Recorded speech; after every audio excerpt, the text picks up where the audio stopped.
প্রশাসনের গুরুত্বপূর্ণ পদের থেকেও গোপনে গোপনে অনেকে মবকে পৃষ্ঠপোষকতা করেন।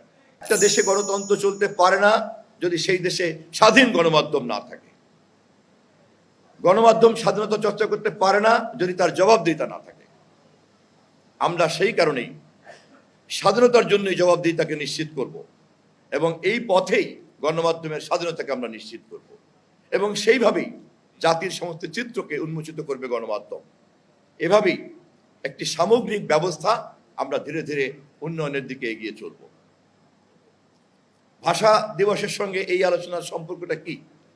এই আলোচনার সম্পর্ক হচ্ছে এই যে রক্তের বিনিময়ে কেবল অন্যায়ের বিরুদ্ধে বিদ্রোহ করলেই হবে না, তার বিপরীতে যে সুন্দর সমাজ আমরা চাই সেই সুন্দর সমাজ গঠন করার পরিকল্পনাও থাকতে হবে। তা নয় শুধু বারবার আন্দোলন হবে, বারবার রক্ত যাবে, জীবন যাবে, একটা ইতিহাসের পাতা তৈরি হবে, কিন্তু মানুষের কিন্তু ভাগ্যের পরিবর্তন হবে না। সে কারণে আমাদের নেতা দেশনায়ক তারেক রহমান এবার সরকার পরিবর্তনের আগে, ক্ষমতা পরিবর্তনের আগেই কিন্তু 31 দফার রাষ্ট্র মেরামতের কর্মসূচি দিয়েছি আমরা, সংস্কারের কর্মসূচি দিয়েছি আমরা, ইশতেহারে আমরা আমাদের সমস্ত পরিকল্পনার কথা বলেছি। এই প্রথম বাংলাদেশে ক্ষমতায় যাওয়া একটি রাজনৈতিক দল প্রথম থেকেই লাগাতারভাবে এই কথাগুলিকে আমরা প্রচার করেছি, যাতে আমরা জনগণের সাথে এই প্রতিশ্রুতিতে আবদ্ধ থাকতে পারি এবং এই প্রতিশ্রুতিগুলিকে আমরা বাস্তবায়ন করতে পারি। আমি একটু প্রশাসনের মনোযোগ আকর্ষণ করতে চাই। আমি জানি আপনারা সবাই খুব বিজ্ঞ প্রশাসন। আমি যেহেতু সরকারের পক্ষ থেকে এই জেলার প্রশাসনের অভিভাবকের দায়িত্ব পালন করতে হবে যতদিন মাননীয় প্রধানমন্ত্রী ইচ্ছা পোষণ করবেন, সেই কারণেই একই সঙ্গে গণমাধ্যমের মাধ্যমে আমি আমার রাজনৈতিক সহকর্মীদেরকেও জানিয়ে রাখতে চাই, আমাদের দেশের গণতান্ত্রিক ব্যবস্থায় সাংবিধানিক পদ্ধতিতে জনপ্রতিনিধি একটি অংশ যখন প্রশাসনে যুক্ত হয়ে পড়েন তিনি তখন কিন্তু নির্বাহী বিভাগের সদস্য হয়ে যান। সেই অর্থে আমি কিন্তু গণপ্রজাতন্ত্রী বাংলাদেশ সরকারের মনোগ্রামকে বহন করি এবং আমি একজন কর্মকর্তার পর্যায়ে পড়ি, আবার একই সঙ্গে আমি জনপ্রতিনিধি।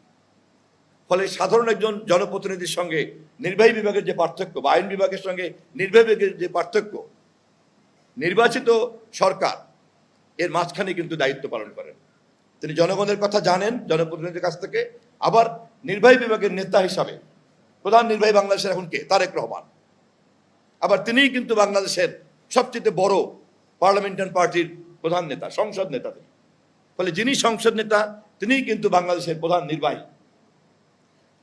এই কারণেই প্রশাসনের সঙ্গে জনপ্রতিনিধিদের এই সম্পর্কটা যদি পরিষ্কার না থাকে তাহলে অহৈতুক কিন্তু অনেক ভুল বোঝাবুঝির জায়গা তৈরি হয়।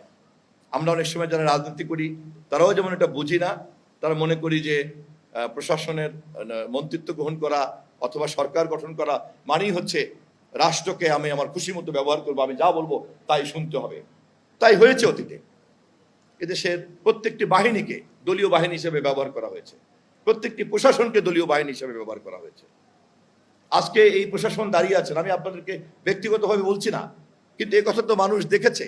এই প্রশাসনই তো ছিল যে অন্যায় অত্যাচারের বিরুদ্ধে রক্ত করে আজকে আমাদের এই পরিবর্তন আনতে হলো। সেই অন্যায় অত্যাচার তো কোনো নতুন প্রশাসন বা ভিন্ন কোনো প্রশাসন করে নাই, ইচ্ছায় অনিচ্ছায় তাদেরকে দিয়ে করতে হয়েছে। যারা অনিচ্ছায় করেছেন তাদেরকে আমি সম্মান করি, যারা ইচ্ছায় করেছেন তাদেরকে অবশ্যই চিহ্নিত হতে হবে। এবং সেই কারণেই তা না হলে আমরা আমাদের পরিকল্পনা মতো চলতে পারবো না। কিছু কথা খুব স্পষ্ট থাকতে হবে, পরিষ্কার থাকতে হবে।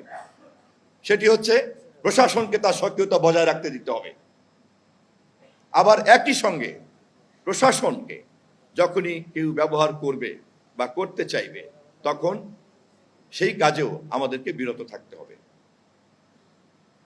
কিন্তু একই সঙ্গে আমাদেরকে মনে রাখতে হবে প্রশাসন হচ্ছেন জনগণের সমস্ত দাবি দাওয়া বা তার পরিকল্পনা যে সরকার গ্রহণ করবে সেটা বাস্তবায়ন করার কার্যকরী মাধ্যম।